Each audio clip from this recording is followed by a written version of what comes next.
আসসালামু আলাইকুম ভিউয়ার্স, আমি এখন অবস্থান করছি হাবিব ভাইয়ের মৎস্য খামারে। দেখুন মাছের কি আনাগোনা। আমরা আজকে হাবিব ভাইয়ের মৎস্য প্রজেক্টে কি কি মাছ রয়েছে, কীভাবে উনি যত্ন করেন, আমরা আজকে ভিডিওতে আপনাদেরকে বিস্তারিতভাবে জানাবো। হাবিব ভাই কেমন আছেন? জি আলহামদুলিল্লাহ ভালো আছি ভাই। আমি আপনার প্রজেক্টে মাশাআল্লাহ অনেক মাছ দেখতেছি। এখানে কি কি মাছ রয়েছে? এখানে মনে করেন যে পাঙ্গাস আছে, রুই আছে, তেলাপিয়া আছে, সব হাইব্রিড জাতীয় মাছ আছে। তবে এগুলা লালন পালন করতেছি, দেখতেছি মানে এগুলা ব্যবসা আমাদের কিরকম। হাবিব ভাই, আপনারা মাছের যত্ন কীভাবে নেন?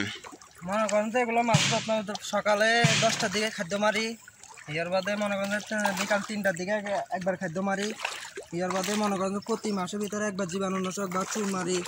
এগুলা এভাবে মাছের যত্ন নেওয়া হয়। লগে রোগ টোগ থাকলে এগুলা ওষুধ টষুধ মারি, এরকম আর কি। হাবিব ভাই, আপনার মাছের সাইজ মাশাআল্লাহ অনেক ভালো। আপনি কি এগুলা রেনু ফালান নাকি এগুলা সাইজের মাছ ফালান? না, আমি তো এগুলা রেনু আনি, আগে হাসারি করি, হাসারি পরে এক জায়গায় হাসারি করার পরে এই জায়গায় আনি, আবার একটু সীমিত বড় হইলে এগুলা এখানে আনি চাষ করি। আপনি মাছকে কি ঘোরানোর কোনো পরিকল্পনা আছে কি না, বা এই বছরে মাছ বিক্রি করে ফেলবেন কি না? মাছ তো অবশ্যই যখন চাষ করি তখন তো অবশ্যই বিক্রি করাই লাগবে। এগুলো তো ধরে রাখার মাছ না, আর এগুলো অবশ্যই বিক্রি করবো। হাবিব ভাই, আপনি জানেন আমাদের দেশে অনেক বেকার সংখ্যা রয়েছে, তারা পরিকল্পনা করছে মৎস্য প্রজেক্টের। আর আপনি যদি আমাদেরকে বলতেন এই রেনুগুলো তেলাপিয়া কিংবা আপনার ফাঙ্গাস মাছের রেনু কোথা থেকে আনেন, এগুলো যদি একটু বলতেন আমাদেরকে। আসলে এগুলো তো আনি কোয়ালিটি, আমি তো কোয়ালিটির সাথে ব্যবসা করি, তো এই কোয়ালিটির মনে করেন যে কোয়ালিটির ফোনা আছে, আমি কোয়ালিটির ফোনা রেনু আনি, তারপর এগুলা লালন পালন করতেছি। কিন্তু কোয়ালিটি হাবিব ভাই, আপনি কোয়ালিটি হ্যাচারি থেকে রেনু সংগ্রহ করেন, এইটার অবস্থান কোথায়?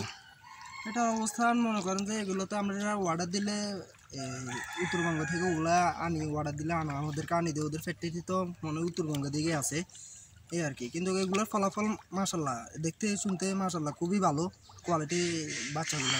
এগুলা এক সিজনে অর্থাৎ এক মৌসুম ঘুরাইলে এটার সাইজ কতটুকু হয়? মনে করেন যে 5 থেকে 6 মাস ঘুরাইলে এগুলোর সাইজ 6 থেকে 750-800 এরকম হয়ে যায়, বা এরকমই হয়ে যায়, 600-700-800 এরকম হয়ে যায়। ধন্যবাদ হাবিব ভাই, আপনার মৎস্য প্রজেক্টের সুন্দর পরিকল্পনা আমাদের সাথে শেয়ার করার জন্য।